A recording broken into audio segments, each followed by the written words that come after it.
La questione sulla differenza fra lingua e dialetto è una questione che in realtà è scientificamente superata da tantissimo tempo.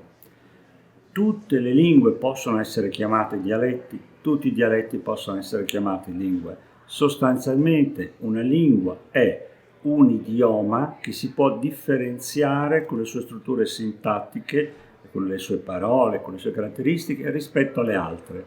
In questo senso oggi esiste una lingua che noi chiamiamo italiano, è un'evoluzione del cosiddetto toscano illustre di matrice cinquecentesca costruito in maniera artificiale sulla base dantesca.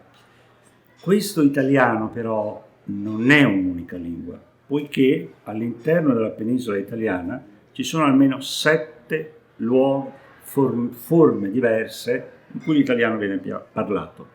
Queste 7 forme diverse sono i dialetti dell'italiano, cioè sono l'italiano con piccolissime varianti. Se lo spagnolo si sforza, non riusciamo a capirlo, ma non avremo mai il coraggio di dire che lo spagnolo sia un dialetto dell'italiano.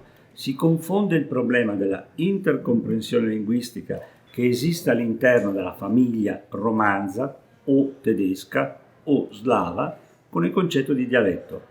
Le lingue romanze sono fra loro imparentate, ma per essere un dialetto di un'altra lingua, una lingua deve essere derivata dall'altra e deve essere sostanzialmente strutturalmente identica all'altra. Perciò l'italiano è l'italiano, ma non è un dialetto del Veneto. Il Veneto è il Veneto, non è un dialetto dell'italiano, così com'è per il napoletano, per il siciliano, per il sardo e così via.